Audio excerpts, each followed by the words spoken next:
आप देख रहे हैं फिलो स्टडी। अब सफलता हुई निश्चित।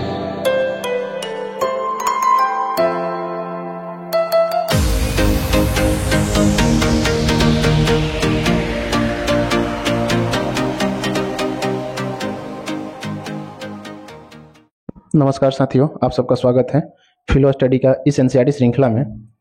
मेनली आज हम लोग एनसीईआरटी हिस्ट्री के जो क्लास 6 है उसका चैप्टर नंबर 9 तक पहुंच गए हैं।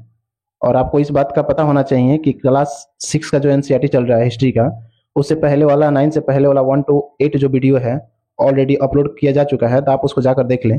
और मुझे यकीन है कि आप बेहतरीन तरीके से इस एनसीईआरटी को आप समझ पाइएगा। तो इसीलिए आप एनसीईआरटी के सीरीज को इस लगातार रखे रहिए, ताकि आपके एग्जाम के पॉइंट ऑफ व्यू से आपका बहुत महत्वपूर्ण होने वाला है।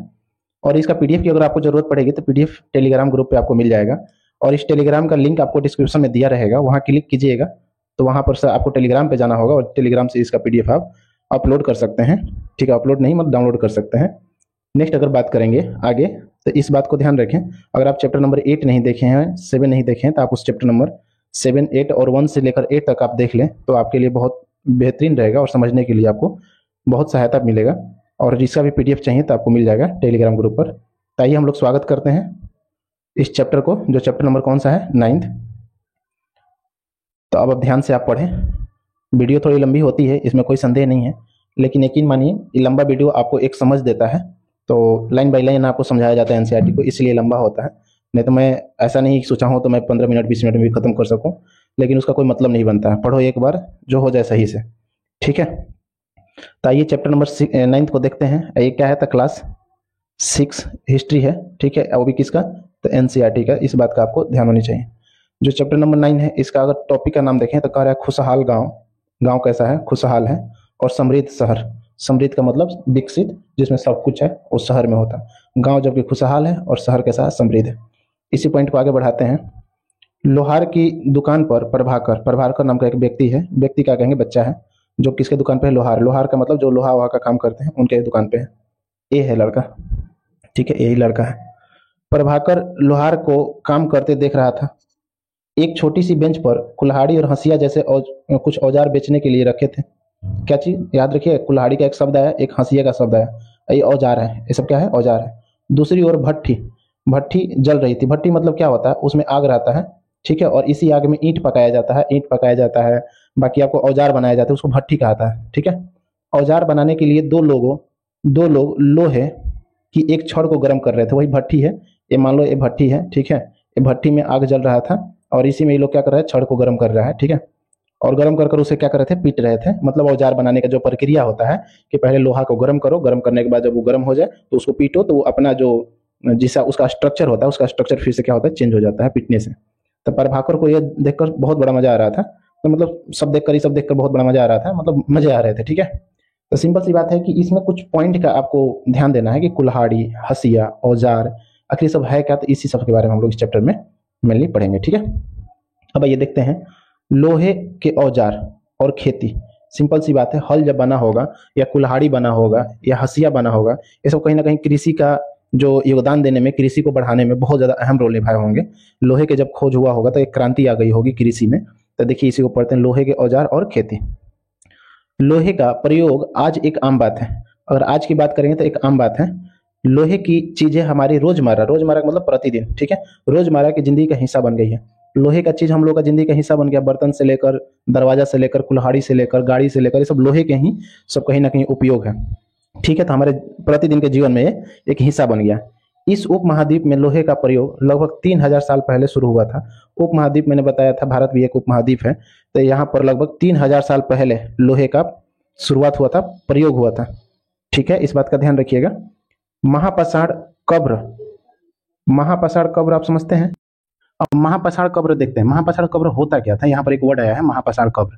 पहले क्या होता था कि एक गड्ढा बनाया जाता था जिसमें कब्र को दफनाया जाता था, और इसके चारों तरफ बड़े बड़े पत्थर लगाए जाते थे। ठीक है, ये बड़े बड़े पत्थर में अगर बात करेंगे तो कभी कभी लोहे का भी प्रयोग किया जाता था। यहाँ पर एक व्यक्ति को सुलाया जाता जो मर जाता था, तो इस जो कब्र को, मतलब ऐसे जो बनाया जाता कब्र, जो डिजाइनिंग किया जाता था, तो इसको महापाषाण कब्र कहा जाता था। ठीक है, तो महापाषाण कब्र में लोहे के औजार और हथियार बड़ी संख्या में मिले। सिंपल सी बात है, मैंने बताया कि जब इसमें लोहे का प्रयोग किया जा रहा था तो इसमें बहुत सारे संख्या में क्या मिले हैं, लोहे का प्रयोग मिला है। खैर आपको मैंने पढ़ाया भी था, अगर आप सीरीज नहीं देखे हैं तो चैप्टर नंबर 5 में जाएं और देखें। चैप्टर नंबर 5 में इसको बहुत एक्सप्लेन के साथ हमने बताया महापाषाण कब्र के बारे में, और महापाषाण युग उसको कहा जाता था। नेक्स्ट देखिए, करीब 2500 वर्ष पहले लोहे के औजार के बढ़ते उपयोग का प्रमाण मिलता है। आज से 2500 वर्ष पहले हमको लोहे का मतलब उपयोग करने का जो प्रमाण है वो मिलता है सबसे ज़्यादा। ठीक है, इनमें जंगलों को साफ करने के लिए कुल्हाड़ी, वर्ड याद रखिए कुल्हाड़ी, और जुताई के लिए हल, ठीक है, और फाल। फाल का मतलब क्या होता है, हल के जैसा ही एक स्ट्रक्चर बना रहता है उसको फाल कहा जाता है। ठीक है, जैसे ये वाला है ये फाल है, ये क्या है, फाल है। ठीक है, और ये आपका हल के रूप में है, और इसको बोलते हैं, इसको क्या चीज़, कुल्हाड़ी टाइप का, मतलब कुल्हाड़ी नहीं है, ये खरोचा टाइप का है। खैर मैं इसको बता दूंगा, तो आप इतना ध्यान रखिएगा कि जो जंगल के सफाई करने की जब बात आती थी तो कुल्हाड़ी का यूज करते थे। ठीक है, और जुताई करने की जब बात आती थी तो उसमें हल और फॉल का यूज किया जाता था। ठीक है, नेक्स्ट आइए और नेक्स्ट देखा जाए। देखिए इसमें है ना, ये चित्र में जो ऊपर वाला चित्र था ना, ऊपर वाला वो हंसिया था। ठीक है, नीचे वाला कुल्हाड़ी था और सड़सी था। मतलब इस टाइप से लोहे की ये 5 ऐसी सूची बनाओ जिनका तुम उपयोग रोज करते हो। आपको एक क्वेश्चन दिया गया कि आप एगो मतलब टेबल बनाइए, जिस टेबल में आप बताइए 5 गो ऐसा कोई नाम बताइए जो लोहा का हो और आप डेली का यूज करते हो। ठीक है, आइए नेक्स्ट देखते हैं। कृषि उत्पादन बढ़ाने के लिए उठाए गए अन्य कदम, जैसे सिंचाई। सिंचाई भी क्या है, कृषि के उत्पादन बढ़ाने। सिंचाई का मतलब क्या होता है, सिंचाई करना, टाइम से पानी डालना, सोहनी करना, उस छोटे छोटे जो कीड़े मकोड़े हैं उसको देख रेख करना, उसको सिंचाई के रूप में कहा जाता है। तो आइए देखते हैं, समृद्ध गांव के बिना राजाओं तथा उनके राज्यों को बने रहना मुश्किल था। सिंपल सी बात है, और गांव में अच्छे से खेती बाड़ी ना हो, गांव में अच्छे से फसल ना हो, तो उस समय गांव से ही राजाओं को सब कुछ जाता था, तो राजाओं को जीना भी मुश्किल हो जाता। आज भी देखिए ना, अगर आज किसान ही अगर धरती से थोड़ी बहुत कम होने लगे तो लोगों को चावल अनाज ये सब कहाँ से उपलब्ध होगा, नहीं हो पाएगा। तो इसीलिए इंपॉर्टेंस ये है कि समृद्ध गांव अगर बन रहा है तो लोग भी समृद्ध होते चले जाएंगे। तो जिस तरह कृषि के विकास में नए औजार तथा रोपाई महत्वपूर्ण कदम थे, उसी तरह सिंचाई भी काफी उपयोगी साबित हुई है। सिंपल सी बात है, जैसे कृषि जो है, कृषि के जो विकास अगर करना है, कृषि अगर विकास करेगा तो जैसे नए औजार, कृषि को विकास करने में नए नए औजार का उपयोग करना और रोपाई करना इंपॉर्टेंट है, तो उसी तरह यानी उसी के पैरेलल सिंचाई भी बहुत ज्यादा इंपॉर्टेंट है किसी भी कृषि को और अच्छा बनाने के लिए। ठीक है, इस समय सिंचाई के लिए नहरें, कुएं, तालाब तथा कृत्रिम जलाशय बनाए गए। जब उस समय की बात करेंगे तो उस समय क्या होता था कि सिंचाई का मतलब पानी को इकट्ठा करना, पानी डालने के लिए खेत में नहर का यूज किया जाता था, कुएं का, तालाब का। और कृत्रिम जलाशय का मतलब क्या होता है, कृत्रिम मतलब मानव द्वारा, जलाशय का मतलब जिसमें जल इकट्ठा हुआ हो, ये मानव द्वारा तैयार किया हुआ जलाशय, इसको बोला जाता है कृत्रिम जलाशय। आप इतना बात समझ रहे हैं, तो ठीक है। सिंचाई का इंपॉर्टेंट क्या है, तो जैसे हमारे यहाँ औजार, रोपाई और विकास करने के लिए कृषि का ये सब उपयोग करना इंपॉर्टेंट है, वैसे ही सिंचाई भी कहीं ना कहीं उपयोगी साबित हो सकती है कृषि के लिए। इस चार्ट में आप सिंचाई से आय परिवर्तन को दिखाए गए खाली स्थानों में सही वाक्य भरिए। जैसे लोगों द्वारा परिश्रम किया गया, किसानों को लाभ मिला क्योंकि अब उत्पादन की अनिश्चितता घटी। अनिश्चितता का मतलब निश्चित से जो अनिश्चित होता है उसी को कहते हैं। कर अदा करने के लिए किसान को उत्पादन बढ़ाना था। राजाओं ने सिंचाई की योजना बनाई और धन खर्च किए। ये सब इसका कोई महत्व नहीं है, इतने क्वेश्चन बनने वाला है नहीं। ये कह रहा है कि इसमें आप फुलफिल करो, तो इसको आप एक बार देख लेना, ऐसे स्क्रीनशॉट ले लो। ऐसे कुछ है नहीं। हम लोग आते हैं अपने टॉपिक पे।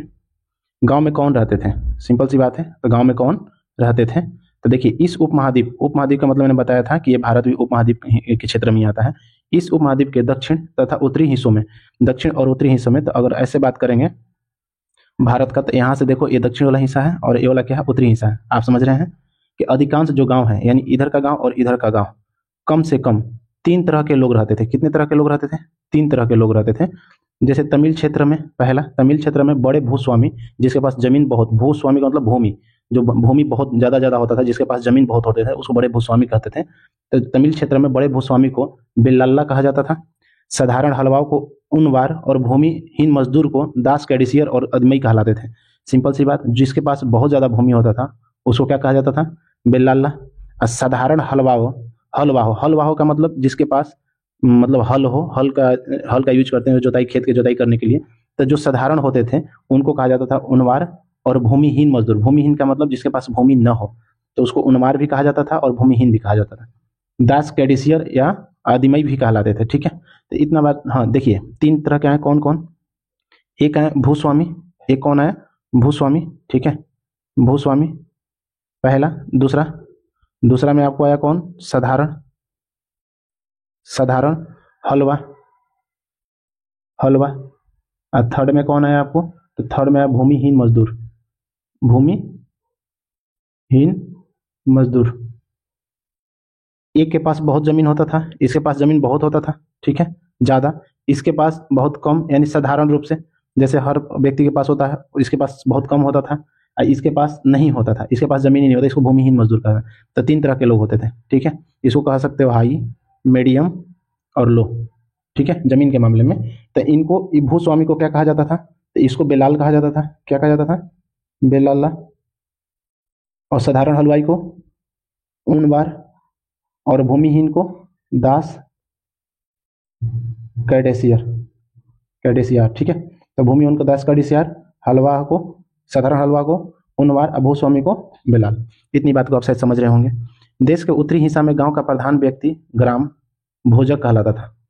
उत्तरी हिस्सा में, ये भारत हुआ अगर, तो अगर भारत का उत्तर हिस्सा की बात करेंगे तो यहाँ के जो व्यक्ति होते हैं गांव का प्रधान, उसको कहा जाता था ग्राम भोजक। क्या कहते थे?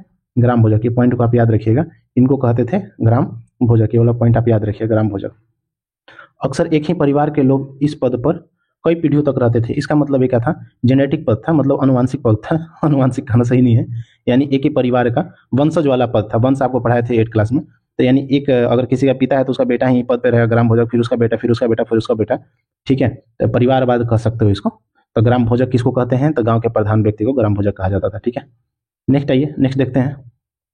तो उसी घर के लोग रहते थे, यानी कि यह पद कैसा था? अनुवांशिक था। चलो यहाँ जो मैंने बोला था वही वर्ड भी दिया है, अनुवांशिक था, ठीक है।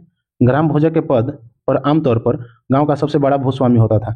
यानी अब कहिएगा कि सर ये बताओ कि गांव के जो सबसे बड़ा प्रधान व्यक्ति होता था कौन होता था? तो जिसके पास सबसे ज्यादा जमीन होता था वही, यानी बड़ा बड़ा भूस्वामी जो व्यक्ति होता था वही गांव का क्या होता था?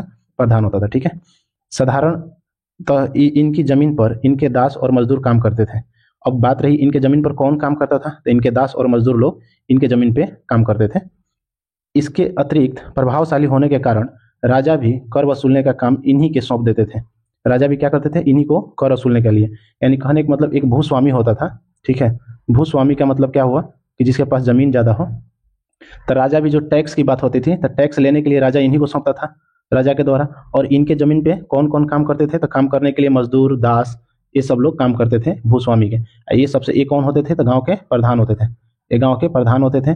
और इन्हीं को क्या कहा जाता? गांव के प्रधान व्यक्ति को क्या चीज? तो ग्राम भोजक। क्या कहा जाता था? ग्राम भोजक थे। इतना बात ध्यान रखिएगा भूस्वामी से, ठीक है।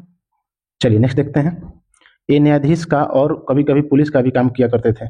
सिंपल सी बात है, अगर बड़े आदमी है तो न्याय देने का भी काम लगभग करते होंगे। तो जस्टिस ये भी देते थे, ठीक है, यानी न्याय का काम ये करते थे। और न्याय तो न्याय, सबसे बड़ी बात सजा भी देते होंगे। इसका मतलब पुलिस का ये काम करते थे, ठीक है। पुलिस का यानी लॉ एंड ऑर्डर को मेंटेन रखते होंगे। तो इनका काम लगभग आपका यही था भूस्वामी का, ठीक है।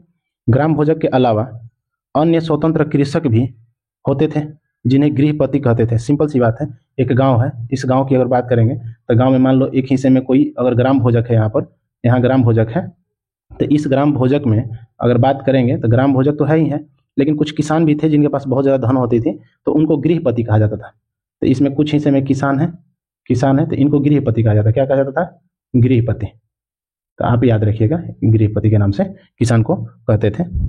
इनके ज़्यादातर छोटे किसान भी होते थे। इनमें अगर बात करेंगे तो छोटे किसान भी होते थे। छोटे और बड़े किसान का मतलब क्या है? छोटे किसान क्या साइज में? नहीं, बिल्कुल भी नहीं। जिसके पास ज्यादा जमीन होता है उसको बड़ा किसान कहते थे, जिसके पास छोटी जमीन है यानी कम जमीन होता था उससे छोटे किसान कहते थे। इसके अतिरिक्त कुछ ऐसे स्त्री पुरुष थे, यानी कुछ स्त्री और पुरुष भी थे जिनके पास अपनी जमीन नहीं होती थी। बहुत सारे ऐसे लोग भी थे जिनके पास अपनी जमीन भी नहीं होती थी। इनमें दास कर्मकार भी आते थे। कर्मकार का मतलब जो काम करते थे, काम से संबंधित थे, उनको कर्मकार कहते हैं। इसका मतलब स्त्री पुरुष थे जिनके पास जमीन नहीं थी, याद रखिएगा। स्त्री पुरुष के पास कुछ ऐसे स्त्री पुरुष थे, कुछ ज्यादा नहीं, कुछ मतलब उनके पास जमीन नहीं थी, जिसमें से दास भी आते हैं। दास के पास भी जमीन नहीं हुआ करते थे कुछ के, जिन्हें दूसरे की जमीन पर काम करके अपनी जीविका चलानी पड़ती थी। जब जमीन नहीं होता होगा तो अपने जीवन को कैसे चलाते होंगे? कृषि कैसे करते होंगे? तो दूसरे के जमीन पर काम करके अपने जीवन और जीविका को वो आगे ले जाते थे। अधिकांश गांव में लोहार, अधिकांश गांव की बात करेंगे तो अधिकांश गांव में लोहार, कुम्हार, बढ़ई तथा बुनकर जैसे शिल्पकार भी होते थे। जैसे कुछ शिल्पकार भी होते थे। यानी एक गांव है, गांव में बहुत सारे कैटेगरी के व्यक्ति हो रहे थे। तो वो कौन कौन सा कैटेगरी है तो आप यहाँ लिखा हुआ होगा। तो गांव में लोहार भी है, ठीक है, कुम्हार भी है, बढ़ई भी है, बुनकर भी है और शिल्पकार भी है। लोहार लोहे से संबंध था, कुम्हार जो मिट्टी उट्टी के घड़ा बनाते हैं, बढ़ई मतलब जो लकड़ी का काम करते हैं, बुनकर मतलब जो बुन के मतलब बुनकर मतलब आप समझ सकते हैं जैसे किसी भी कपड़े का बुनना है या किसी भी चटाई का बुनना है, ये काम करते थे। शिल्पकार मतलब घर और बनाना, चित्रकारी करना, ठीक है, ये सब चीज़ें था। उसको चित्रकारी को चित्रकार कहते हैं, मान लीजिए। नेक्स्ट देखिए, प्राचीनतम यानी प्राचीनतम तमिल रचना है, यानी तमिल की बात करेंगे तो कुछ एंशियंट कुछ रचना है तमिल का। जैसे में अगर बात करेंगे यहाँ पर देखिए, तमिल की प्राचीन रचनाओं को संगम साहित्य कहते हैं। मान लीजिए कोई एक रचना है जिस पे कुछ लिखा हुआ है और ये प्राचीन काल का है, क्या है, प्राचीन काल का है, और ये प्राचीन काल का तो है ही, ये कहाँ का है, तो तमिल का है। कहाँ का है, तमिल का है, तो इसको संगम साहित्य कहेंगे। क्या कहेंगे, संगम साहित्य कहेंगे, जो प्राचीन काल का रचना हो। आज की रचना को संगम साहित्य कहेंगे, बिल्कुल भी नहीं कहेंगे, क्योंकि आज की नहीं, वो प्राचीन का रचना को क्या कहेंगे, संगम साहित्य। इनकी रचनाएं करीब आज से 2300 साल पहले, सोचिए ना, 2500 साल पहले आज से लोहे की खोज हुई, लोहे का प्रयोग हुआ कृषि में, है ना।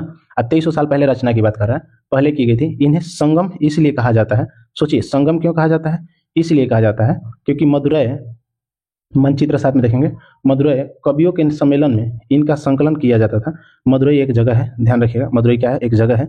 यहाँ पर क्या हुआ था, सम्मेलन हुआ था, और इस सम्मेलन में संकलन किया गया था। कवियों के सम्मेलन में इनका संकलन किया गया था। संकलन का मतलब क्या होता है, इकट्ठा करना, ठीक है, इकट्ठा करना। गांव में रहने वाले के जिन तमिल नामों का उल्लेख यहाँ किया गया है वे संगम साहित्य में पाए जाते हैं। सिंपल सी बात है कि गांव में रहने वाले के जिन तमिल नामों को, मान लीजिए गांव है, इस गांव में बहुत सारे तमिल लोगों के नाम को यहाँ पर इंडिकेट किया गया है, यानी तमिल नामों का उल्लेख किया गया है। जब किया गया है तो इसी साहित्य को, तमिल वाले साहित्य को हम संगम साहित्य के नाम से जानते हैं। चलिए नेक्स्ट देखते हैं, नगर क्या कहती है, नगर क्या कहती है, कहानियाँ, यात्रा विवरण, मूर्ति कलाएं और पुरातत्व, ठीक है। तो आइए इसको देखते हैं, नगर क्या कहती है, कहानियाँ, यात्रा विवरण और मूर्ति कलाएं और पुरातत्व। आपको जातकों के बारे में सुना होगा, जातक आप सुने हैं, जातक की कथाएं होती थी, ये बौद्ध धर्म से रिलेटेड है, ठीक है, बौद्ध धर्म से रिलेटेड है जातक की कथाएं। वो कहानियां हैं जो आम लोगों में प्रचलित थी, मतलब आम लोग, बहुत नॉर्मल लोग भी इस कहानियां को जानते थे, सुनते थे। बौद्ध भिक्षुकों ने इसका संकलन किया था, यानी एक किसने, जो जातक कहानियां एक किसने संकलन किया था, कौन सुनाते थे, ये बौद्ध भिक्षुक रहते थे, सुनाते थे। यहाँ एक जातक कथा दी गई है जिसमें यह बताया गया है कि एक निर्धन, निर्धन का मतलब जो धन नहीं हो, जिसके पास, गरीब, किस तरह धीरे धीरे धनी बन जाता है। एक निर्धन जिसके पास धन नहीं है वो ऑलरेडी धनी बन जाता है बाद में, वो एक कहानी के रूप में यहाँ पर दिखाया जाएगा आपको, जिसको हम जातक कथा कहते हैं। अब जातक का संबंध किससे है तो आप याद रखिए, बौद्ध धर्म से, ठीक है, जातक कथा है। आइए यहाँ देखते हैं कि एक निर्धन की चतुराई, एक निर्धन की चतुराई। एक शहर में एक गरीब युवक रहता था, ठीक है, उसके पास एक मरे चूहे के अलावा कुछ नहीं था, एक वो सिर्फ चूहा था, वो भी कैसा था, मरा हुआ था। उसने उस चूहे को एक सिक्के में एक भोजनालय वाले की बिल्ली के लिए बेच दिया। सिंपल सी बात है, मरा हुआ चूहा को 1 रुपया में वो बेच दिया, कहाँ पर, तो एक बिल्ली जो रखा हुआ था व्यक्ति, उसके पास वो चूहा 1 रुपये में खरीदा और बिल्ली को खिलाने के लिए। फिर एक दिन बड़ी जोर की आंधी आई, राजा का बगीचा टूटी टहनियों और पत्तों से भर गया। एक राजा के, बहुत आंधी आया तो राजा का एक बगीचा था, ये टूटी हुई टहनियों से क्या हुआ, बगीचा पूरा भर गया। माली इसे साफ करने की बात से परेशान हो उठा। अब माली सोचने लगा कि मैं कैसे साफ करूं। माली क्या होता है, तो जो फूल उल को साफ सुथरा करते हैं, फूल उल को देख रेख करते हैं, या किसी बगीचा का देख रेख करते हैं, उसको माली कहते हैं। तो माली ने सोचने लगा कि अब मैं कैसे साफ करूं, इतना आंधी आया और सारे के सारे पत्ते बिखर गए हैं। तो युवक ने माली से कहा, कौन सा युवक, जिसके पास चूहा मारा हुआ था, अगर लकड़ी और पत्ते उसे मिल जाए तो वह बगीचा की सफाई कर सकता है। अब माली को उस बच्चे ने बोला, इस युवक ने, कि भाई एक काम करो, मुझे ये जो बिखरा हुआ पत्ता है ये दे दो, मुझे कुछ टहनियाँ गिरी हुई है, लकड़ी गिरा हुआ, ये भी मुझे दे दो। तो माली तुरंत मान गया क्योंकि वो बच्चा बोला था, वो युवक बोला था कि मैं सफाई कर दूंगा तुम्हारे इस मतलब वन को, यानी इस किसको, बगीचे को हम सफाई कर देंगे, ठीक है। तो युवक ने अपने पास खेल रहे बच्चे को यह कर इकट्ठा कर लिया कि प्रत्येक टहनी और पत्ते के बदले में उन्हें एक एक मिठाई मिलेगी। अब सोचिए वो कितना बुद्धिमान व्यक्ति था। उसने कहा कि एक जो बच्चे खेल रहे थे कहीं पर, तो बच्चों को लेकर आया और बोला कि तुम लोग काम करो कि जो जो पत्तियां बटोरेगा और जो जो पत्ती को बटोरेगा और जो जो टहनी को बटोरेगा उसको क्या मिलेगा, मिठाई मिलेगा, एक एक को मिठाई मिलेगी। देखते ही देखते उन्होंने बगीचे से एक एक तिनका चुनकर गेट के पास इकट्ठा कर दिया। बच्चे लोग क्या किए, सब इकट्ठा कर दिए चुनकर। तो अभी उधर से राजा का कुम्हार बर्तनों को पकाने के लिए ईंधन की तलाश में गुजरा। अब सोचिए, कुम्हार का मतलब जो मिट्टी उट्टी का वो बनाते हैं, मिट्टी उट्टी का बर्तन बनाते हैं, तो इनको कुम्हार वो क्या करते हैं, मिट्टी से बर्तन बनाते हैं, उसको बर्तन को जलाकर उसको पकाकर और तैयार करते हैं। पकाने के लिए क्या चाहिए, साधन चाहिए, संसाधन चाहिए। तो उसके लिए वो जा रहा था अपना ईंधन का जुगाड़ करने। ईंधन का मतलब लकड़ी मिल जाए, गोईठा मिल जाए, जो भी मिल जाए, उससे क्या करेगा कि वो ईंट को अपने भट्ठी में डालेगा और उसको पकाएगा। और यहाँ तो लकड़ी वकड़ी ऑलरेडी था, लकड़ी भी था और यहाँ पत्ते भी था, तो जा रहा था तो पूरे ढेर को खरीद लिया। अब क्या हुआ, उसने क्या किया, उस जितने भी ढेर था मतलब वो सब लकड़ी का और पत्ते का उसको खरीद लिया ये। इस तरह युवक के पास कुछ और पैसे होगा। सोचिए, बच्चा ने वो व्यक्ति के पास 1 रुपये भी नहीं था, बस एक चूहा था मरा हुआ। अब उस युवक ने एक और योजना बनाया। कुछ पैसे हो गए तो योजना बनाया युवक ने। एक बड़े बर्तन में पानी भरकर वह नगर के द्वार पर गया और वहां उसने घास काटने वाले 500 लोगों को पानी पिलाया। अब सोचिए, ये व्यक्ति ने क्या किया, एक बर्तन लिया और बर्तन में पानी भर दिया। पानी भरने के बाद जो लोग घास काटते थे उनको 500 लोगों को पानी पिलाया। खुश होकर उन लोगों ने कहा, तुम्हें हमारे लिए इतना अच्छा काम किया है, बताओ अब हम तुम्हारे लिए क्या कर सकते हैं। उसने कहा, मैं आपको यह बताऊंगा जब मुझे आपकी सहायता की जरूरत होगी। अब उसने एक बात कहकर निकल गया वहां से कि मैं आपको तब बताऊंगा जब आप मतलब मुझे आपकी सहायता की जरूरत पड़ेगी। ठीक है। उसके बाद उसने एक व्यापारी से दोस्ती किया। व्यापारी का मतलब जो बिजनेसमैन है, उससे एक दोस्ती किया इसने।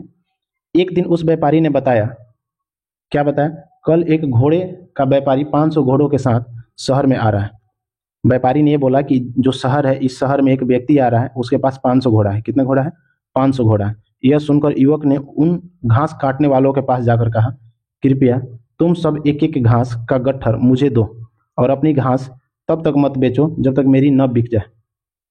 अब उस युवक ने बोला कि हम जो घास, आप लोग हमको एक एक गट्ठर मतलब एक एक बोरा मुझे घास दो, और घास देने के बाद तुम लोग वो घास को मत बेचो जब तक मेरी घास पूरी बिक न जाए। उन्होंने उसे घास के 500 गट्ठर दे दिए।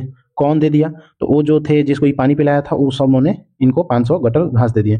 जब घोड़े के व्यापारी को कहीं भी घास न मिली तो उसने इस युवक की घास 1000 सिक्कों में खरीद लिया। सोचो, 1000 सिक्कों में उस घास खरीद लिया। ठीक है। अब सबसे बड़ी बात है, उसके पास तो बहुत पैसे हो गए। तो इस कहानी में आए व्यक्ति के व्यवसाय की सूची बनाओ, मस्त है एकदम। प्रत्येक के लिए यह तय करो कि वे शहर गांव या फिर शहर या गांव दोनों में रहते थे। घोड़े का व्यापारी शहर में क्यों आया था, क्या महिलाएं कहानी में बताया व्यवसाय को अपना सकती थी, उत्तर प्रदेश। ये सब कुछ क्वेश्चन है। कितना मजा आया आपको कि जिसके पास एक मरा हुआ चूहा था और उसको अंततः बहुत सारे पैसे हो गए, 1000 सिक्के। ठीक है, उस समय की बात है। प्राचीन नगरों के जीवन के बारे में हमें कुछ अन्य स्रोतों से भी पता चल सकता है। शहरों, गांव, फिर जंगलों के जीवन से जुड़ी घटनाओं को मूर्तिकार कलात्मक ढंग से उकरते थे। इन मूर्तियों को ऐसी इमारतों की रेलिंग, खंभों या प्रवेश द्वार पर सजाया जाता था जहां लोग आते जाते थे। सिंपल सी बात है। प्राचीन नगर के जीवन, जो मान लीजिए आज से बहुत साल पहले यानी 2000 साल पहले मान लीजिए कुछ पता लगाना हो तो उसके लिए मूर्तिकार जो बनाए हैं उससे भी पता चल सकता है। सिंपल सी बात है। मूर्तिकार जो डिजाइन किए होंगे इमारत के या मूर्तियों का, या रेलिंग पर जो खंभे पर, ये लोग प्रवेश द्वार के खंभे पर, ये सब जब यहाँ पर डिजाइन करते होंगे तो उसको देखकर बताया जा सकता है कि वहाँ का कैसा जीवन होगा, क्या होगा। ठीक है। तो यहाँ से भी पता लगा सकते हैं। जैसे देखिए, दिल्ली में मिला ब्लैक ओफ। ठीक है। हड़प्पा की जल निकास व्यवस्था यह कैसे भिन्न है। अब सोचिए, ये देखिए, ये पानी वाला है। ठीक है, ये देखो दिल्ली से मिला है। सांची की मूर्ति कला, यह मध्य प्रदेश स्थित सांची के स्तूप की मूर्ति कला नमूना है। आप यहाँ पर याद क्या कर सकते हो, देखो ये मध्य प्रदेश है, सांची। तो आपसे क्वेश्चन पूछेगा सांची कहाँ उपस्थित है, मध्य प्रदेश में। ठीक है। इसमें शहर के जीवन का एक दृश्य है। किसका दृश्य है, तो शहर के जीवन का दृश्य है। अध्याय 12 में हम लोग चैप्टर 12 में पढ़ेंगे, सांची के बारे में पढ़ोगे। इन दीवारों को देखो, क्या वे ईंट की बनी है या फिर लकड़ी या पत्थर के। इस रेलिंग लकड़ी की बनी है या इमारतों की छतों का वर्णन है। ये सब चीज आप ध्यान रखिएगा, ये आप एक बार देख लीजिए स्क्रीनशॉट लेके। अध्याय 6 में वर्णित अनेक शहर महाजनपद जो मगध था राजधानी थे, जैसे कि आप पढ़ा, इनमें से कुछ शहरों का परकोटा से घिरे होते थे। सिंपल सी बात है। जब अध्याय चैप्टर पढ़ाए थे हम आपको, ये तो अध्याय 9 है, तो जब चैप्टर 6 पढ़ाए थे तो उसमें महाजनपद के बारे में डिस्कस किए थे और उसमें बताए थे कि कोई भी शहर कैसे घिरा रहता है। शहर है, इसको घेरा जाता था, जिसको परकोटों से घिरे होते थे। कुछ हमने बताया था, आप जाके उसको देख लीजिएगा एक बार। जैसा कि आप ऊपर के चित्र में देख रहे होंगे, अनेक शहर ब्लैक कूप मिले हैं। ब्लैक कूप गुसल खाने, नाली या कूड़ेदान के लिए प्रयुक्त होते थे। आज आप देखते होंगे कि ऐसा एक जगह जहाँ पर कूड़ा फेंका जाता है, ठीक है, चाहे कूड़ा गाड़ी आता है, वैसा ही मान लो एक जगह था जिसको हम ब्लैक कूप कह देते थे। ब्लैक कूप का मतलब क्या होता है, मुसल खाने, नाली और कूड़ेदान के लिए प्रयुक्त किया जाने वाला जगह का नाम था ब्लैक कूप। ब्लैक कूप लोगों के घरों में होते थे। ठीक है, लोगों के घरों में होते थे, वैसा ही जिसमें क्या होता था, जगह बना रहता था और इसमें आप नाली, कूड़े, ये सब चीज़ें डाल सकते थे और फिर इसको लोग उठाकर शहर से बाहर या गांव से बाहर ले जाकर फेंकते थे। इसको ब्लैक को बोला जाता था। महलों, बाजारों या आम घरों के अवशेष बहुत कम मिले हैं। और अवशेष की बात करेंगे, अवशेष का मतलब क्या होता है, उस समय का कुछ चीज़ें मिल जाना, शेष बचा हुआ उसको अवशेष कहते हैं। तो महल और बाजार और आम घरों के अवशेष कम मिले हैं। संभवतः लकड़ी, मिट्टी, कच्ची ईंट या छप्पर से बने होने के कारण ज़्यादा समय तक टिक नहीं पाए।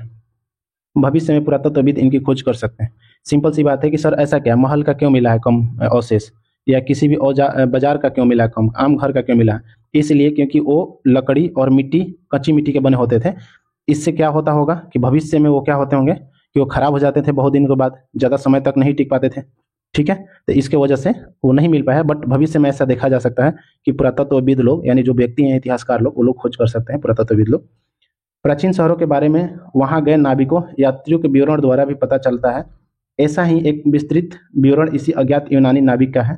देखिए ध्यान में एक बात ध्यान रखिएगा, एक क्वेश्चन बीपीएससी में पूछा था, अज्ञात, अज्ञात कह रहा था, अज्ञात नाविक का नाम बताएं। तो ये सब चीज का इंपॉर्टेंट बात है कि जो चीज अज्ञात वाली बात है उसको आप याद रखिएगा। ठीक है, तो आइए देखते हैं। ये देखिए, भरूच का यूनानी नाम, भरूच का यूनानी नाम की कहानी, यानी बेरीगाजा की कहानी। बेरीगाजा की संकरी खाड़ी में समुद्र से आने वालों के लिए नाव चला पाना बहुत मुश्किल होता था। बेरीगाजा क्या है, समुद्र की खाड़ी में एक संकरी आने वाले नाव चलाना पाना मुश्किल था। बेरीगाजा एक जगह है। ठीक है, ये इस बहुत संकरी मतलब बहुत पतली होता था। संकरी का मतलब क्या होता था, पतली। ठीक है, संकरी का मतलब क्या होता है, पतली। बेरीगाजा एक जगह है, ये समुद्र मतलब जब आइएगा तो ये बहुत पतली सा जगह है। ठीक है, और इसमें से ऐसे नाव ले जाना बहुत मुश्किल होता था। तो राजा के द्वारा नियुक्त कुशल और अनुभवी स्थानीय मछुआरों की ही यहाँ जहाज लाया जा सकता था। लेकिन जो कुशल होते थे, कुशल मतलब बहुत टैलेंट व्यक्ति, ठीक है, और अनुभवी मतलब एक्सपीरियंस वाले जो व्यक्ति होते थे, वही लगभग इसमें नाव को प्रवेश कर पाते थे, क्योंकि ये बहुत पतला होता था बेरीगाजा का जगह। बेरीगाजा में शराब, तांबा, टीन, शीशा, मूंगा, पुखराज, कपड़े, सोने और चांदी के सिक्के का आयात होता था। जो बेरीगाजा का जगह है, बेरीगाजा का जो जगह है, तो बेरीगाजा में क्या चीज का आयात होता था, तो आप इतने चीज को ध्यान रखिए। बेरीगाजा में शराब, तांबा, टीन, ये सब चीजें है ना। आयात का मतलब क्या होता है, एक होता है निर्यात, एक होता है आयात। आयात का मतलब होता है कि अपने जगह से दूसरे को देना, सॉरी दूसरे जगह से अपने यहाँ लाना। और निर्यात का मतलब होता है अपने यहाँ से दूसरे जगह जाना। जैसे मान लीजिए हमारा इंडिया है, तो इंडिया में क्या है कि यहाँ से अगर कोई बाहर सामान जाता है तो हम इसको निर्यात कहते हैं, और जो हम किसी और से लेते हैं तो हम इसको कहते हैं आयात। ठीक है, तो हिमालय की जड़ी बूटियां, हाथी के दांत, गोमेद, कार्निलियन, सूती कपड़ा, रेशम, इत्र यहाँ से निर्मित किए जाते थे। इस बात का आप ध्यान रखिएगा, ये सब चीजें तो याद करनी पड़ेगी। तो यहाँ पर क्या क्या यूज मतलब निर्यात किया जाता था, तो निर्यात ये सब चीज होता था। आयात क्या होता था, तो ये सब चीज होता था। निर्यात का मतलब भारत से बाहर जाता था, और ये क्या होता था, भारत के अंदर आता था। ठीक है, राजा के लिए व्यापारी विशेष उपहार लेते थे, यानी उपहार लाते थे। जो राजा है उसके लिए कोई व्यापारी अगर आता था, मान लीजिए इंडिया है और यहाँ पर मान लीजिए यूरोप है, तो यूरोप के लोग जब इंडिया आते थे, तो ये व्यापारी जब व्यापार करने इंडिया आता था, तो यहाँ जो इंडिया का जो राजा था इसके लिए उपहार लेकर आता था। ठीक है, इनमें चांदी के बर्तन होते थे, गायक या किशोर होते थे। गायक किशोर का मतलब सिंगर उंगर को भी ला कर देते थे कि ये ले रखिए अपने दरबार में। सुंदर औरत को भी लाते थे, अच्छी शराब भी अच्छी, उत्कृष्ट महीन कपड़े शामिल होते थे। ये सब लाते थे व्यापारी लोग, किसके लिए, तो राजा के लिए। ठीक है, तो ये देखो ये कुछ क्वेश्चन के फॉर्म में है, आप इसको कर लीजिएगा। बेरीगाजा से आयात और निर्यात होने वाली वस्तु की सूची बनाओ। जो हमने बताया था कि ये निर्यात हो रहा है और ये चीज़ें आयात हो रही है। ठीक है, तो आप इसका सूची बना लीजिएगा। दो चीज़ें ऐसी बताओ जिनका उपयोग हड़प्पा युग में नहीं हुआ था, जैसे लोहा वहा जो है इस समय। ठीक है, इत्र हुआ, तो आप इसमें थोड़ा सा आप बना लीजिएगा क्वेश्चन को। ये सब ज़्यादा इंपॉर्टेंट है नहीं, और मेंशंस लिखना चाहते तो आप इसको प्रैक्टिस करते रहे। नेक्स्ट देखिए, सिक्के, पृष्ठ 90। दी गई कहानी में आपने देखा कि किस तरह सिक्कों के आधार पर संपत्ति का मूल्यांकन किया गया। ठीक है, पुरातत्वविदों को इस युग के हजारों सिक्के मिले हैं। पुरातत्वविद जो हैं इस युग के लगभग 1000 सिक्के से भी ज़्यादा मतलब पाए हैं। सबसे पुराना आहत सिक्के थे। जो सबसे पुराना सिक्का था उसका नाम क्या था, आहत सिक्के। कौन सा सिक्के, आहत सिक्के, जो करीब 500 साल पहले चले। करीब कितने साल, 500 साल तक चले थे। ठीक है, इसका चित्र नीचे दिया गया है, ये वाला सिक्का भी हम देखेंगे। चांदी या सोने के सिक्कों पर विभिन्न आकृतियां का आहत कर बनाए जाने के कारण इन्हें आहत सिक्के कहा जाता था। सिंपल सी बात है, चांदी और सोने के सिक्के पर कुछ आहत किए जाते, आहत का मतलब चित्र किया जाता था, तो उसके वजह से इसका नाम आहत सिक्का पड़ गया। ठीक है, यानी चांदी और सोने के सिक्के पर आहत करने की वजह से इसका नाम आहत सिक्का पड़ गया। जैसे ये वाला देखिए, ये चित्रकारी किया हुआ है ना, ये चित्रकारी किया हुआ है, तो ये वाला आहत सिक्का है। ठीक है, ये भी आहत सिक्का है, और ये वाला भी जो देख रहे हैं आप, ये भी आहत सिक्का है। नेक्स्ट देखिए, विनिमय के अन्य साधन। विनिमय का मतलब क्या होता है कि मान लीजिए पहले के जमाने में कैसे बिजनेस कैसे होते होंगे, तो एक औरत है, ठीक है, और एक यहाँ भी औरत है, ये दोनों मान लीजिए, अगर इसको मान लीजिए टमाटर की जरूरत है, इसको टमाटर की जरूरत है, इसको आलू की जरूरत है, तो एक कैसे आपस में लेंगे देंगे, तो एक कहती थी कि भाई मेरा तो टमाटर ले लो, तुम अपना आलू दे दो। तो इस टाइप से यानी सामान को लेन देन करने से, अपना एक सामान दो और दूसरा सामान ले लो, उस चीजों को हम बोलते हैं विनिमय, ठीक है। तो आइए देखते हैं संगम साहित्य की इस छोटी सी कविता को पढ़ो। खेतों के सफेद धान गाड़ियों पर लादे जा रहे हैं, नमक के लिए लंबे लंबे रास्ते, चांदी सी सफेद रेत पर परिवार को समेटे, कहीं पीछे छूट न जाए शहरों से नमक के सौदागरों के, यूं चले जाने से सिर्फ सन्नाटा रह जाता है। समुद्र के किनारे नमक का बहुत ज्यादा उत्पादन होता था, ठीक है। इसमें सिंपल सी बात यही है, इस कहानी में आप ज्यादा ये नहीं समझ सकते, बस इतना समझिए कि यहाँ पर कुछ सामानों के लिए, यानी नमक, अगर आपके पास नमक हो रहा है तो नमक लेकर जाएं, वहां से कुछ और लेकर आए। आप चांदी हो रहा है तो चांदी लेकर जाएं और वहां से कुछ और लेकर जाएं, उसको विनिमय बोला जाता है। व्यापारी किस चीज से विनिमय करते थे, इसका विनिमय करते थे, तो ये सब चीज का ध्यान रखिए। चांदी को लेके जाते थे और वहां से कुछ और चीजों को लेकर आते थे। आइए नेक्स्ट देखते हैं। नगर, अनेक गतिविधियों के केंद्र। नगर जो होते थे, बहुत सारे यहाँ गतिविधियां होती थी नगर में, तो अक्सर नगर कई कारणों से महत्वपूर्ण होते थे। उदाहरण के लिए मथुरा, यह 250 मतलब 2500 साल पहले ज्यादा समय से एक महत्वपूर्ण नगर था। 2500 साल से पहले से भी ये मथुरा जो है बहुत महत्वपूर्ण था, क्योंकि यह यातायात व्यापार के दो मुख्य रास्तों पर स्थित था। यानी यातायात का मतलब जो रास्ते थे, ठीक है, रोड, और दूसरी बात व्यापार, ये दोनों के लिए मथुरा जो है बहुत इंपॉर्टेंट था, ठीक है। नेक्स्ट देखिए, इनमें से एक रास्ता उत्तर पश्चिम से पूर्व की ओर, दूसरा उत्तर से दक्षिण की ओर जाने वाला था। यानी उत्तर पश्चिम, ये देख लो, ये उत्तर पश्चिम हुआ, और उत्तर दक्षिण किसको कहेंगे, तो ये हुआ उत्तर और ये हुआ दक्षिण, ठीक है। शहर के चारों ओर किले बंदी थी। मान लीजिए शहर है, इस शहर के ओर क्या होती थी, चारों ओर किले बंदी होती थी। इसमें अनेक मंदिर थे, यानी मथुरा वाला शहर में मंदिर बहुत थे। आसपास के किसान तथा पशुपालक शहर में रहने वालों के लिए भोजन जुटाते थे। यानी आसपास में जो किसान रहते थे, तो ये जो शहर में लोग रहते थे, इस शहर में, इनके लिए भोजन का काम करते थे, भोजन जुटाते थे शहर में रहने वाले लोगों के लिए, ठीक है। मथुरा बेहतरीन मूर्तिकार का केंद्र था। ये बहुत इंपॉर्टेंट क्वेश्चन है, बहुत बार पूछा भी गया है क्वेश्चन। तो मथुरा मूर्तिकार का केंद्र कौन था, तो मथुरा, ठीक है। तो मथुरा में जो है, मथुरा जो शहर आप देख रहे हैं, यहाँ पर बहुत ज्यादा मूर्तियां का एक केंद्र था। यहाँ बहुत सारे मूर्ति थे तो मूर्तिकार भी होंगे। मूर्तिकार का मतलब मूर्ति बनाने वाला, और मूर्ति का मतलब मूर्ति। लगभग 2000 साल पहले मथुरा कुषाण की दूसरी राजधानी बनी। ध्यान रखना है आप लोग कि यहाँ कुषाण वंश आएगा, हम लोग आगे पढ़ेंगे कुषाण वंश, ठीक है। तो कुषाण वंश आप इतना बस याद रखिए कि 2000 साल पहले कोई एक वंश था जिसका नाम कुषाण था। ये कुषाण वंश का राजधानी कहाँ थी, तो मथुरा थी। कौन सी राजधानी थी, तो दूसरी राजधानी बनी, ठीक है। इसमें आप अगले अध्याय में पढ़ेंगे, अगला अध्याय जब हम लोग पढ़ेंगे, मथुरा एक धार्मिक केंद्र भी रहा है। मथुरा क्या था, एक धार्मिक केंद्र भी रहा है। तो आप यहाँ से एक पॉइंट भी याद रखिएगा, मथुरा एक धार्मिक केंद्र भी रहा है। बौद्ध विहार, जैन मंदिर या कृष्ण भक्ति का एक महत्वपूर्ण केंद्र था।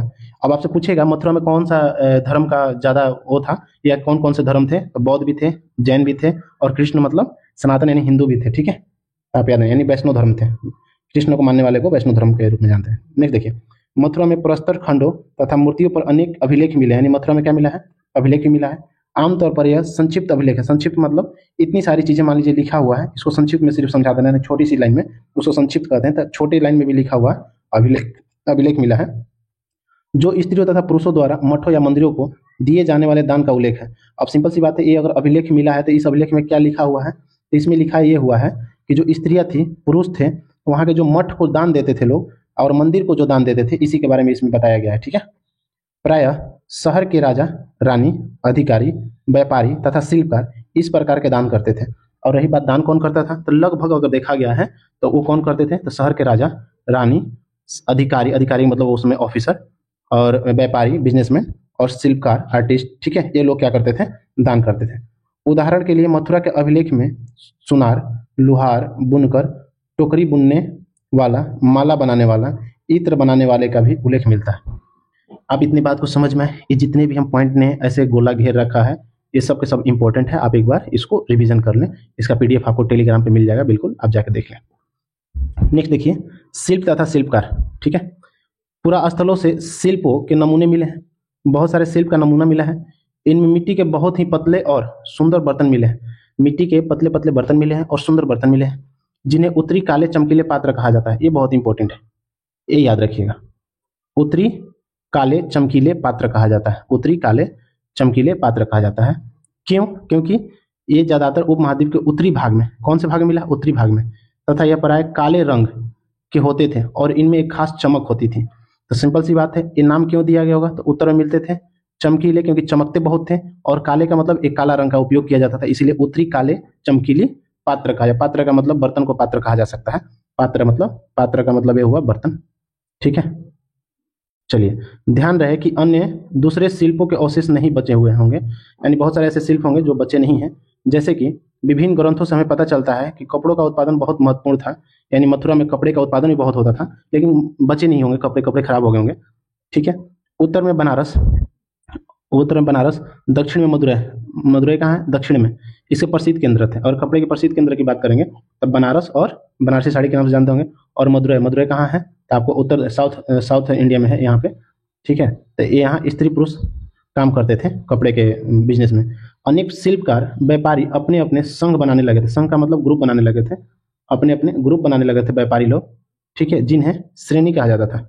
याद रखने वाली बात यह है कि जो व्यापारी और शिल्पकार का ग्रुप बनता था, इस ग्रुप का नाम होता था श्रेणी। बहुत इंपॉर्टेंट है, यानी ग्रुप ऑफ बिजनेसमैन आप कह सकते हो, इनको कहा जाता था श्रेणी। ठीक है, इनको क्या कहा जाता था? श्रेणी। आप इस बात का ध्यान रखिएगा। शिल्पकारों की श्रेणी का काम प्रशिक्षण देना। शिल्पकार का काम होता था प्रशिक्षण, यानी शिक्षा देना, कच्चा माल उपलब्ध कराना, तैयार माल का वितरण करना। जबकि व्यापारी की श्रेणी व्यापार का संचालन करती थी। श्रेणियों बैंकों के रूप में काम करती थी। श्रेणी किसके रूप में काम करती थी? बैंक के जैसे। याद रखिएगा, श्रेणी कैसा काम करती थी? बैंक के जैसा, जहां लोग पैसे जमा रखते थे। इन धन का निवेश लाभ के लिए किया जाता था। उससे मिलने वाला लाभ कुछ हिस्सा जमा करने वालों को लौटा दिया जाता था, फिर मठ आदि धार्मिक संस्थाओं को दिया जाता था। देखो ये कितना इंपॉर्टेंट बात है। पहले क्या होता था कि एक श्रेणी बनाया जाता था, एक क्या बनाया जाता था? श्रेणी बनाया जाता था। इस श्रेणी में शामिल कौन कौन होते थे? तो शिल्पकार, जैसे में अभी हम लोग जस्ट पढ़े हैं, शिल्पकार। नेक्स्ट व्यापारी होते थे। ये सब के सब क्या करते थे? धन इकट्ठा करते थे। ये सब के सब धन इकट्ठा करते थे, और धन इकट्ठा करके इस श्रेणी में जाता था। ये जो श्रेणी में कोई एक व्यक्ति होता था, ये कुछ पैसे धन का रख लेता था, और बाकी सब मंदिर या मठ को दान किया जाता था। मंदिर या मठ को दान किया जाता था। ठीक है, तो याद रखिएगा, मंदिर या मठ को दान किया जाता था। नेक्स्ट देखिए, सूत काटने और बुनने के नियम। अब जो आप सूत देखते हैं, सूत काटने और बुनने का नियम। ठीक है, सूत का मतलब जो छोटे छोटे पतली सी रस्सी होती है उसको काटना और उसका बुनना ताकि कपड़े बनेगा, उसका नियम है। तो नियम अर्थशास्त्र के हैं। नियम किसका? अर्थशास्त्र। अर्थशास्त्र किसका रचना है? कौटिल्य का। कौटिल्य कौन है? तो चाणक्य। चाणक्य कौन है? तो चंद्रगुप्त मौर्य का जो आचार्य थे। ठीक है, तो अर्थशास्त्र का उल्लेख किया गया है। इसमें वर्णन किया गया है कि किस प्रकार एक विशेष पदाधिकारी को देखरेख में कारखानों में सूत की कताई और बुनाई की जाती थी। किसके देखरेख में? तो विशेष पदाधिकारी होता था, एक व्यक्ति होता था जिसको विशेष पदाधिकारी यानी ऑफिसर कहा जाता था। उसके देखरेख में कारखानों में यानी सूत की कताई बुनाई की जाती थी। ठीक है, जैसे ऊन, पेड़ की छाल, कपास, मोह, पटुआ, सन को तैयार करने का काम विधवाओं,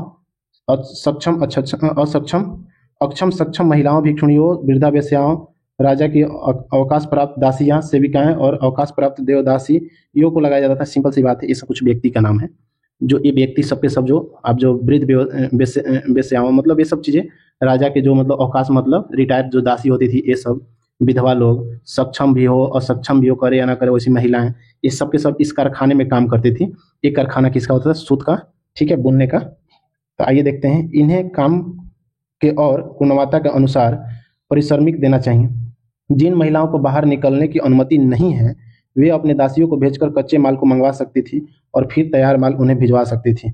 सिंपल सी बात है, मान लीजिए कोई औरत को घर से बाहर निकलने की अनुमति नहीं हो, तो वो माल को कैसे लाएगी? तो किसी को भेजवा कर उस माल को अपने घर पे मंगा लेती थी, और उस घर पे मंगाने के बाद उसका पूरी तरह से कंप्लीट कर तैयार कर इसको फिर से उसको भेज देती थी। ठीक है, नेक्स्ट देखिए, वे औरतें जो कारखानों तक जा सकती है, उन्हें अपना माल कारखानों के तड़के ले जाना पड़ता था, जहां उन्हें परिश्रमिक मिलता था, यानी परिश्रमिक मतलब उनका जो पेमेंट मिलता था वो मिलता था।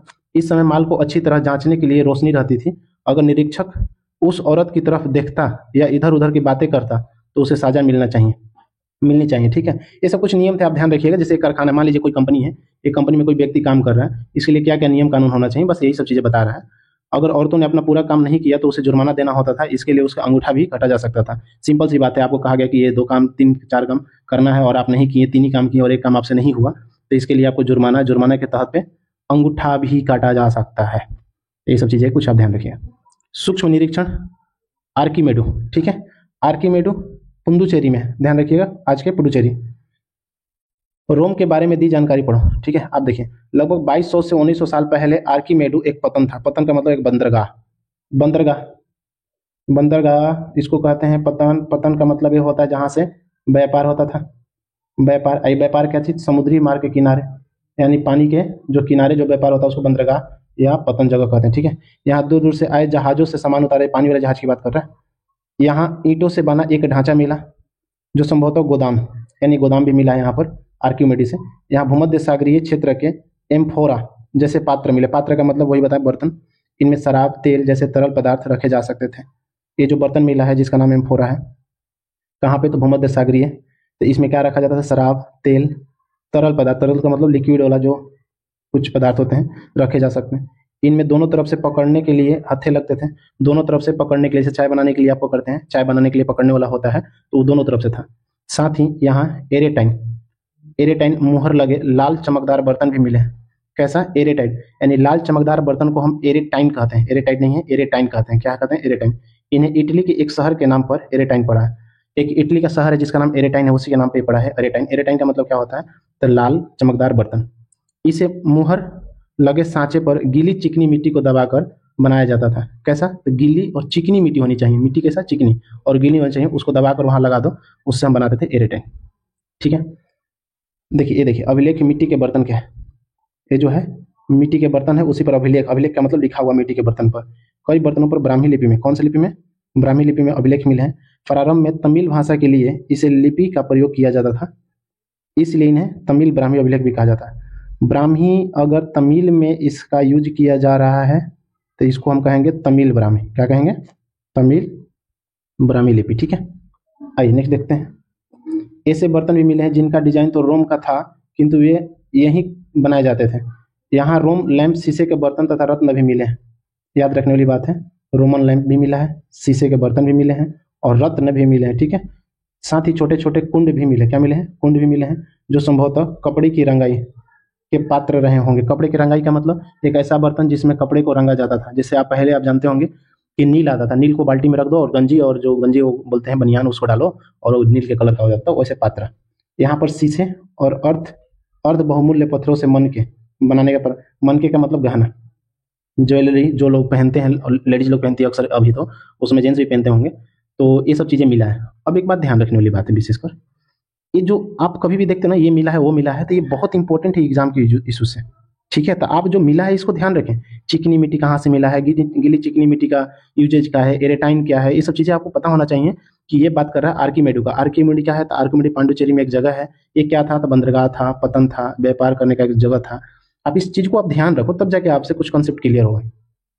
ये अन्यत्र जगह है, यानी उस समय और सब जगह पर क्या हो रहा था, तो यूरोप के सबसे बड़े पुराने शहरों में एक है रोम, ठीक है, ये रोम है। इसका विकास लगभग तभी हुआ जब गंगा के मैदान के शहर बसे थे, यानी ये तब विकास किया जब गंगा के आसपास जब इंडिया में शहर बस गए थे, तो इसका विकास हुआ। बहुत बड़े साम्राज्य की राजधानी था रोम, एक बहुत बड़ा साम्राज्य का राजधानी था। यह यूरोप, उत्तरी अफ्रीका, पश्चिमी एशिया तक फैला साम्राज्य था। कहाँ कहाँ, यूरोप, उत्तरी अफ्रीका, पश्चिमी एशिया। जाके एटलस में जरूर देखें आप, एटलस में जरूर देखें, एटलस में जरूर देखें। इससे इसके सबसे महत्वपूर्ण शासकों में से एक अगस्टस था, करीब 2000 साल पहले शासन किया था। कौन, अगस्टस, ठीक है। उसने कहा था कि रोम ईंटों का शहर था, रोम ईंटों का शहर था, मैंने संगमरमर का बनवाया। वो कहता था कि रोम जो था ना ईंट का शहर था, मैंने संगमरमर का बनाया, अगस्टस। और उसके बाद शासकों ने कई मंदिर बनवाए, इसके बाद वाले शासक मंदिर बनवाए, महल भी बनवाए। अगस्टस ने बड़े बड़े रंग मंडल, एम्फी थिएटर बनवाए। इनमें चारों तरफ दर्शकों के बैठने की सीढ़ी नुमा जगह होती थी, जैसे आप आज मूवी देखने हॉल में जाते हैं, वैसा उन्होंने बनवाया था। विभिन्न प्रकार के कार्यक्रम देख सकते थे। उन्होंने स्नानागार भी बनाया, यानी स्विमिंग पूल, जहाँ स्त्रियां पुरुष के लिए अलग अलग समय निर्धारित थे, यानी एक समय में स्त्री आएगी स्नानागार में नहाने, एक समय में पुरुष। यहाँ लोग एक दूसरे से मिलते थे और आराम करते थे। यहाँ पर लोग एक दूसरे से बातचीत करते थे, मिलते थे और रेस्ट करते थे। बड़े बड़े जलवाही सेतु, यानी एक्वाडक्ट के जरिए शहर के स्नानागारों, फवारों, गुसल खानों के लिए पानी लाया जाता था, यानी ये सब जगह जगह से पानी लाने का एक सुविधा बनाया गया था, ठीक है। आप इतनी बात को ध्यान रखें। और ये टॉपिक के अंतिम में देखिए उपयोगी शब्द क्या क्या यूज किए। लोहा, गांव क्या होता था, सिंचाई, संगम साहित्य, नगर कहते हैं, ब्लैक कूप जहाँ कूड़े और नाली के पानी जाते थे, पतन बंदरगाह, और श्रेणी का मतलब श्रेणी आप जाके देखिए, श्रेणी क्या होता था, व्यापारियों का एक संगठन था। ठीक है, आइए कुछ डेट देख लें। उपमहाद्वीप के लोहे के प्रयोग की शुरुआत 3000 साल पहले हुई थी। उपमहाद्वीप में यानी भारत में लगभग लोहे के प्रयोग में बढ़ोतरी नगर आहत सिक्के करीब 2500 साल पहले। आहत सिक्के कब आया? 2500 साल पहले। लोहा कब आया? 3000 साल पहले। संगम साहित्य की रचना की शुरुआत 2300 साल पहले। आर्किमेडी का पतन 2200 तथा 1900 साल पहले। ये सब चीज़ें को आप याद रखिएगा। बाकी ये सब कुछ क्वेश्चन है तमिल में भूस्वामी, ये सब चीज़ें आप देख लीजिएगा, क्वेश्चन बना लीजिएगा। बाकी आज इतना ही, आज के लिए मुझे इतना छोड़िए। अब हम लोग नेक्स्ट क्लास में चैप्टर नंबर 10 को लेकर आएंगे। ठीक है, और एक बात को आप हमेशा ध्यान रखें, ये सब चीज़ें जो भी आपको इंडिकेट किया जाता है आप कॉपी में भी नोट डाउन कर सकते हैं, आपके लिए बहुत अच्छा रहेगा। बाकी इसका शॉर्ट नोट्स मैं बना के डालूंगा। ठीक है, बाकी आप इसका MCQ भी लगाते चले जाएं, साथ में मेरे चैनल पे मिल जाएगा आपको। और आप, मुझे यकीन है कि इससे अच्छा NCERT आप नहीं पढ़ेंगे लाइन बाई लाइन। तो चलिए आज इतना ही, आज के लिए इतना ही रखते हैं। थैंक यू, आपका भी टाइम, मुझे आपने दिया अपना टाइम।